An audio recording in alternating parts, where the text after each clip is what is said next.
नमस्कार दोस्तों। 11 मई 1996 अमेरिका के फ्लोरिडा सिटी के मायामी एयरपोर्ट से दोपहर के 2 बजे एक फ्लाइट टेक ऑफ करता है।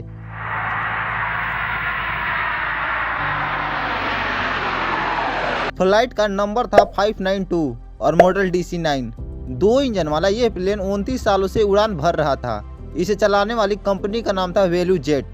यह कंपनी काफी सस्ते में फ्लाइट से ट्रेवल करवाती थी, जिस कारण सिर्फ 30 साल में यह कंपनी पूरे वर्ल्ड में काफी फेमस हो चुकी थी। लेकिन मैं आपको बता दूं कि यह कंपनी जितना फायदे में थी उतना सेफ्टी पे ध्यान नहीं दे रही थी, क्योंकि जब यह फ्लाइट एक दिन पहले अपने दूसरी उड़ान पर थी तो इसका एड्रेस सिस्टम ही खराब हो गया था। एड्रेस सिस्टम उसे बोलते हैं जिसके जरिए फ्लाइट में कोई खराबी हो जाती है तो उससे घोषणा कर प्लेन के प्रॉब्लम के बारे में ATC को बताया जाता है। और तकरीबन 1 साल पहले इस कंपनी के एक फ्लाइट में टेकअप के समय आग लग गई थी, लेकिन इस कंपनी की फ्लाइट अभी तक क्रैश नहीं हुई थी, इसलिए हमेशा की तरह उस दिन भी फ्लाइट पूरी तरह से भरी हुई थी। उस दिन इस फ्लाइट में 104 लोगों के साथ साथ 6 क्रू मेंबर भी थे। फ्लाइट के पायलट है केडी क्यूबेक, जिन्हें 3000 घंटे तक फ्लाइट उड़ाने का अनुभव था, और उनके साथ को पायलट है रिचर्ड हेंजन, उन्हें 2500 घंटे तक प्लेन उड़ाने का अनुभव था। दोनों पायलट काफी लंबे समय से प्लेन को उड़ा रहे थे, इसलिए इन्हें प्लेन उड़ाने का काफी ज्यादा अनुभव था। 11 मई 1996 2:03 पर फ्लाइट टेक ऑफ करता है। अगले 10 मिनट तक फ्लाइट आराम से आसमान में उड़ता है, लेकिन 2:13 पर पायलट को एक जोर की आवाज सुनाई दी। दोनों पायलट को कुछ भी अंदाजा नहीं था कि यह आवाज कहां से आई। अभी पायलट कुछ समझ पाते हैं कि तभी सारे वार्निंग लाइट जलने लगी। इसी बीच एक फ्लाइट अटेंडेंट ने इंटरफोन के जरिए पायलट को प्लेन में लगी आग के बारे में बताने की कोशिश की। अटेंडेंट ने इंटरफोन पर बोली, हमें ऑक्सीजन चाहिए, लोग सांस नहीं ले पा रहे हैं। दूसरी तरफ से रिस्पॉन्स में जब कोई जवाब नहीं मिला तो अटेंडेंट ने कॉकपिट का दरवाजा खोला ताकि पायलट को आग के बारे में बता सके।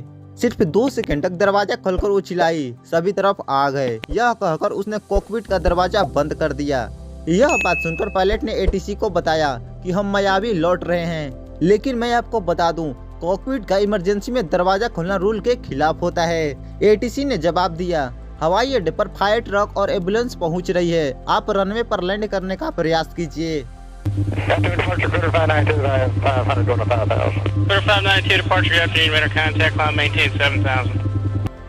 इस बात के 15 सेकंड के बाद ATC को प्लेन से आवाज आना बंद हो गया।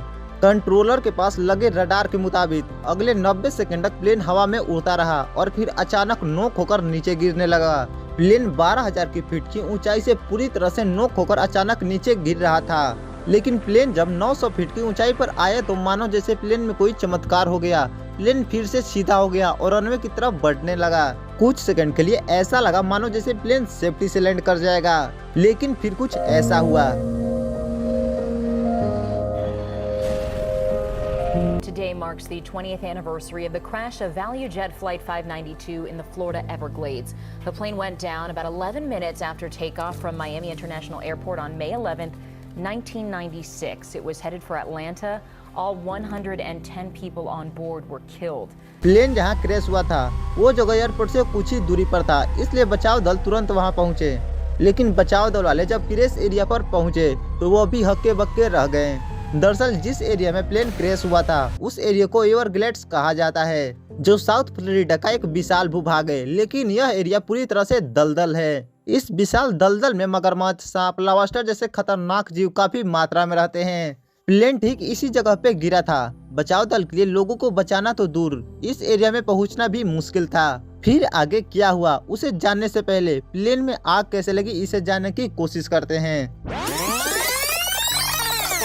देखिए, दरअसल प्लेन में आग लगने का कारण ऑक्सीजन जनरेटर था, जो उस दिन कार्गो कंपार्टमेंट में रखा हुआ था। मैं आपको बता दूं, ऑक्सीजन जनरेटर प्लेन में ऑक्सीजन पैदा करने का काम करता है। इस जनरेटर के अंदर सोडियम क्लोरेट नाम का केमिकल भरा रहता है, जिसे एक हल्के चार्ज से चिंगारी दी जाती है। चिंगारी देने के बाद इसमें रिएक्शन शुरू हो जाता है, जिससे सोडियम क्लोरेट और सोडियम क्लोराइड ऑक्सीजन में टूट जाता है। यही ऑक्सीजन एक नली के जरिए प्लेन में लगे ऑक्सीजन मास्क तक पहुँचता है। ऑक्सीजन पैदा करने वाली जनरेटर प्लेन के छत की एक कंपार्टमेंट में लगा होता है। रूल के अनुसार कार्गो में एक माचिस भी रखने का इजाजत नहीं होता है, लेकिन घटना वाले दिन पूरा ऑक्सीजन जनरेटर ही कार्गो में रखा गया था, जो कंपनी का सबसे बड़ा गलती था।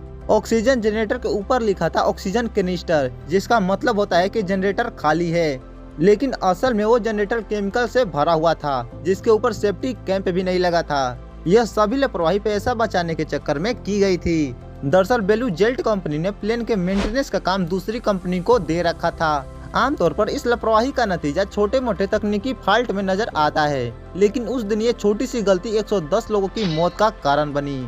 AAIB के रिपोर्ट के मुताबिक टेक ऑफ के कुछ मिनट बाद ही जनरेटर में छोटी सी चिंगारी से केमिकल रिएक्शन शुरू हुई। रिएक्शन के कारण गर्मी पैदा हुई और गर्मी के कारण कागज में आग लगी। आग धीरे धीरे प्लेन में मौजूद रबर के टायर में पकड़ ली और धीरे धीरे पूरे प्लेन में फैल गई। आग लगने का कारण इलेक्ट्रिक सिस्टम खराब हो गया और धीरे धीरे पायलट ने प्लेन का कंट्रोल खो दिया, जिस कारण प्लेन खतरनाक जानवरों से भरी दलदल में जाकर क्रैश हो गया। बचाव दल जब मौके पर पहुंचा तो वहां प्लेन के नामो निशान नहीं था। बड़ी मुश्किल से बचाव दल ने इस फ्लाइट का डेटा रिकॉर्डर ढूंढा। डेटा रिकॉर्डर सभी प्लेन के अंदर मौजूद रहता है, जो प्लेन में घटी घटनाओं को अपने अंदर कैप्चर कर लेता है। हफ्तों की खोज के बाद बचाव दल को इंसानी जबड़े का एक हिस्सा, टूटा दांत और कुछ मांस के चिथड़े मिले, लेकिन प्लेन क्रैश में मारे गए 110 लोगों में से किसी का भी फुल बॉडी नहीं मिला।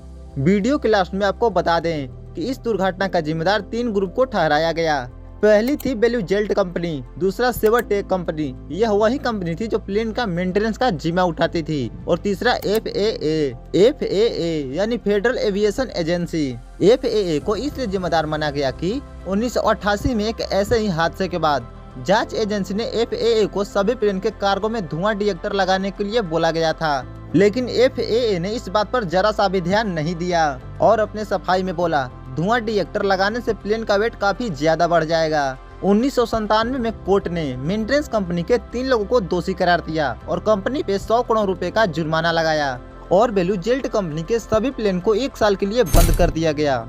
इस कंपनी को अगले साल प्लेन उड़ाने का परमिशन मिल गया, लेकिन लोगों के बीच इस कंपनी का वैल्यू पूरी तरह से गिर चुका था, जिस कारण कंपनी घाटे में चलने लगी और 1999 में इस कंपनी को एयर ट्रान एयरलाइंस ने खरीद लिया।